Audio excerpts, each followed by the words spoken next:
Assalamualaikum warahmatullahi wabarakatuh.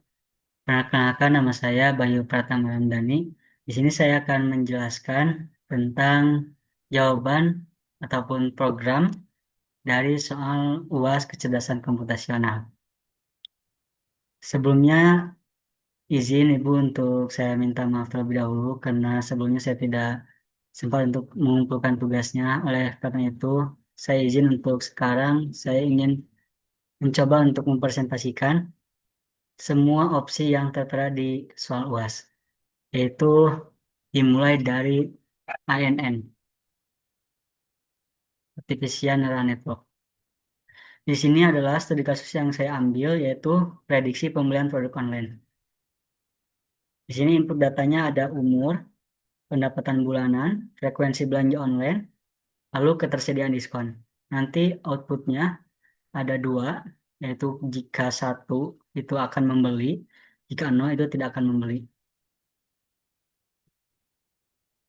Selanjutnya dataset dan prosesinya ada tiga. Datasetnya yang sebelumnya saya sampaikan, umur, pendapatan, frekuensi belanja, diskon, dan keputusan beli. Lalu tahapan prosesinya, 80%-nya data training dan 20%-nya data testing. Lalu tujuannya adalah meningkatkan akurasi.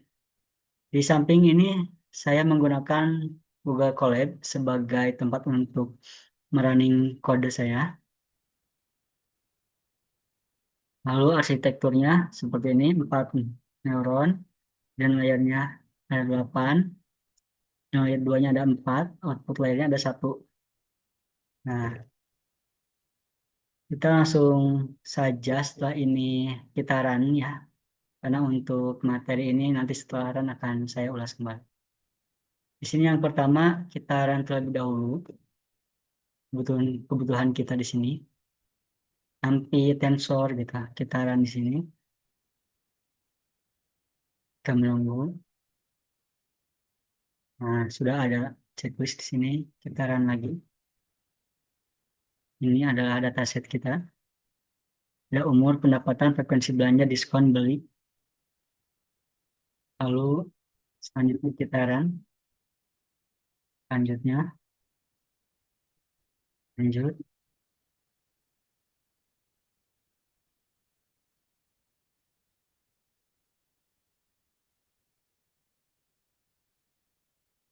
Ini untuk kita menentukan layer dan output setnya.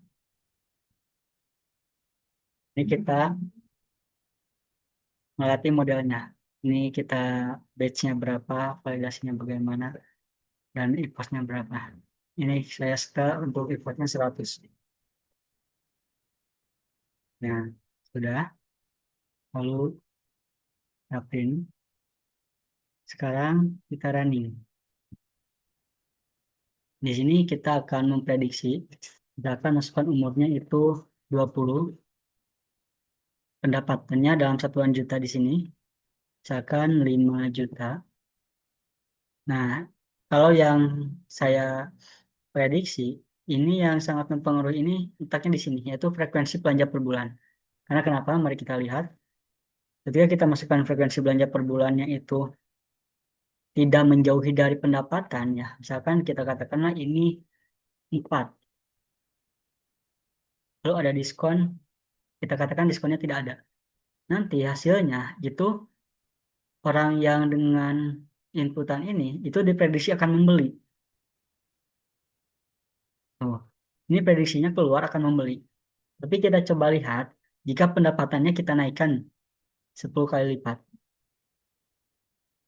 Kita umurnya di 20, kita katakanlah pendapatannya banyak ya 50. Nah, tadi kan cuma frekuensinya di bawah 5 ya. Coba kita lihat kalau jadi 7. Nah, kita tambahkan diskon apakah tetap akan membeli? Nah, untuk saat ini berarti modelnya sudah cukup pintar. Tadi di awal-awal saya ketika menginput seperti ini, jawabannya itu tidak membeli. Berarti dengan begitu model telah berkembang.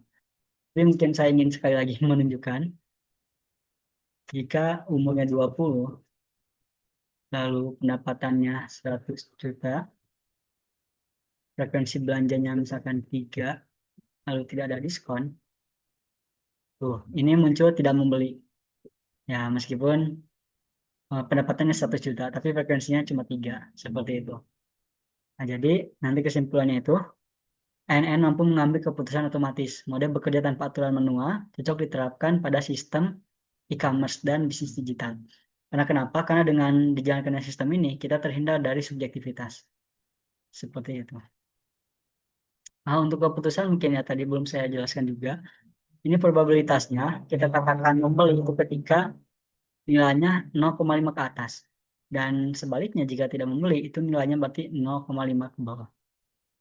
Selanjutnya, itu artificial neural network. Selanjutnya itu ada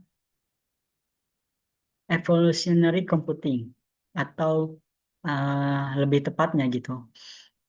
GA, GA itu algoritma genetik. Kenapa saya satukan ini? Karena saya sudah membaca-baca juga materi lalu memperdalam dari literatur-literatur di internet. Ternyata memang GA ini itu masuk ke evolutionary gitu. Salah satu bagian dari evolutionary. Makanya saya satukan di sini ada Ivo dan AG. Nah, ini studi kasusnya saya mengoptimalkan belanja dengan budget terbatas agar prioritas itu maksimum. Jadi studi kasus yang diambil di sini itu seakan-akan kita punya uang ataupun budget dengan sekian rupiah gitu. Lalu mempunyai beberapa item yang harus dibeli. Bagaimana dengan budget yang kita miliki itu meraih banyak keuntungan gitu. Ataupun memaksimalkan budget yang kita miliki. Seperti itu. Kita lihat dulu di slide-nya. Proses algoritma ini karena dikatakan evolutionary ataupun genetika gitu. Maka di sini berbicara tentang populasi. Kita terinspirasi dari sistem alam, utamanya biologi gitu. Itu adanya populasi gitu, fitness, ada seleksi, ada crossover, ada mutasi, dan ada iterasi. Nah, kita akan lihat di sini output dan kesimpulan, tapi kita jalankan dulu kodenya di sini. Kenapa ini satu langsung menjalankannya, sedangkan tadi yang di ANN ini banyak ya, bisa teman-teman lihat gitu. Ini ada satu, dua, mungkin ada banyak lah ya, berapa kali run. Nah, tapi ini cuma satu. Itu alasannya adalah karena budget itu perlu diproses juga oleh kodenya. Nah, sedangkan ini tadi, ketika kita menjalankan ini, nah, apa yang kita masukkan ini ataupun yang akan ditilai oleh kode itu, oleh model, itu tidak perlu diproses di awal gitu. Sedangkan pada evolutionary computer ataupun AG itu baiknya diberitahu gitu, budget kitanya berapa gitu, supaya pelatihan dari model tersebut itu terfokus pada budgetnya gitu. Karena kalau tidak dibatasi oleh budget, maka orientasi dari pelatihan model akan sebanyak-banyaknya poin yang mereka hasilkan. Ataupun mereka menghindari dari dimusnahkan gitu. Supaya berevolusi terus. Nah, coba kita run di sini. Nah, kita masukkan budget misalkan 50.000. Buat 3. Nah, ini akan ada pertanyaan, apakah suatu item boleh dibeli lebih dari satu untuk ataupun supaya memaksimalkan ke angka budgeting kita, kita jawab iya. Kita jawab iya. Maksimal jumlah beli per item. Nah, ini kita bisa batasi juga. Tapi katakanlah tidak terbatas ya, kita tulis saja 100. Berapa item yang akan diinput? Kita katakanlah ada 3. Nah, item ke satu nama item itu kita ambil yang sehari-hari lah, yang sederhana ya. Misalkan beras. Harganya 20.000. Prioritasnya karena beras mungkin makanan pokok, kita prioritaskan 8 lah ya. Item kedua itu kita mie saja ya. Harganya tuh mie di kisaran 5.000 mungkin ya. Nah, untuk prioritas enggak terlalu prioritas, kita simpan di angka 4. Nah, ini skala prioritasnya itu 1 sampai 10 ya. Dan ketiga kita masukkan permen. Nah, harganya Rp500 saja. Itu prioritasnya di skala 1. Nah, Ini rekomendasi belanja terbaik. Nah, kita beli mie 2, lalu permen 80. Nah, ini supaya total dari poin yang didapat ataupun kemanfaatan yang didapat ini banyak, yaitu 88. Nah, ini jika dipakai dalam keseharian itu, hal-hal yang sederhana kita jumpai sehari-hari. Tapi ini bisa diaplikasikan dalam pengambilan keputusan keuangan gitu. Kalau misalkan perusahaan-perusahaan besar ataupun pengusaha-pengusaha entrepreneur itu mereka punya dua pembagian secara garis besar, yaitu liability dan aset itu. Jadi mereka akan memfokuskan mungkin ya, memfokuskan ke aset yang dimana jika dibeli itu menghasilkan uang lagi. Berbeda dengan liability yang itu tidak menghasilkan apapun. Jadi ini cukup cukup bermanfaat gitu, cukup berimpact untuk keputusan-keputusan tersebut supaya terhindar dari emosi. Selanjutnya kita masuki ke implementasi Hebrew. Nah, sebenarnya ya teman-teman gitu, Hebrew ini adalah memang bisa dikatakan fundamental dari sistem-sistem AI yang sangat canggih saat ini. Karena memang masih bisa diterawang juga secara rumusnya oleh kasat pikiran kita gitu. Rule-nya ini adalah jika input dan output aktif bersamaan, maka bobot diperkuat gitu. Nanti kita lihat ya di sini ya. Nah, studi kasus kita ambil kondisi harian dan aktivitas yang akan dilaksanakan di hari tersebut gitu. Kondisi di hari tersebut dan aktivitasnya apa. Nanti outputnya kita akan menentukan aktivitas dari hari tersebut. Ini apa? Nah, kita masuk ke sini, kita lihat data training. Nah, ini itu data trainingnya, data inputnya gitu, data trainingnya.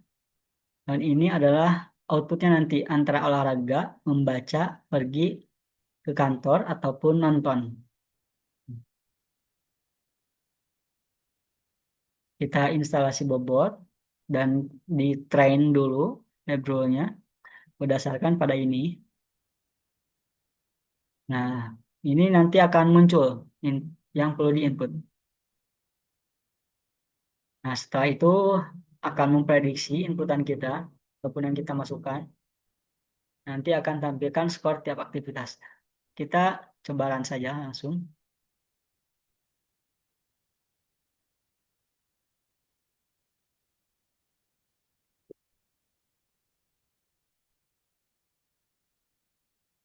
Nah, ini bisa dilihat ya, ini run hasil run sebelumnya gitu.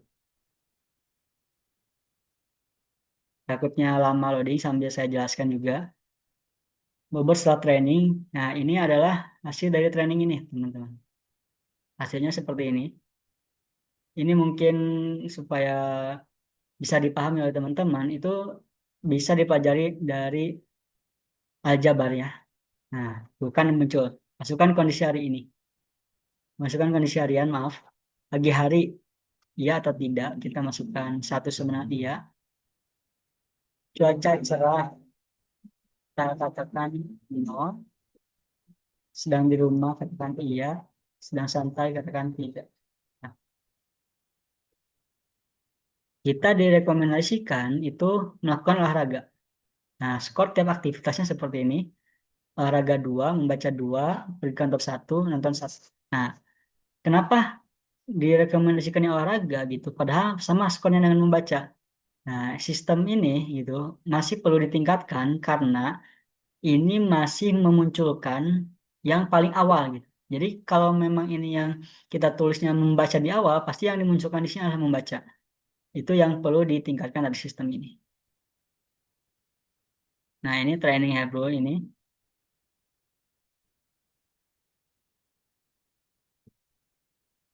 Hmm. Pilih aktivitas dengan skor tertinggi. Oh, ini kan munculnya olahraga karena ini nilainya 2 gitu. Kalau misalkan ini membaca nilainya 3, tentu yang muncul akan membaca. Sekian mungkin yang bisa saya sampaikan. Mohon maaf atas kesalahan-kesalahannya dan izin Ibu, sekali lagi saya minta maaf atas kesalahan saya karena tidak mengumpulkan tugas. Besar harapan saya punya kesempatan untuk memenuhi nilai tersebut meskipun dengan tugas-tugas yang baru dan tidak akan sama nilainya dengan orang-orang yang tepat dalam mengumpulkan.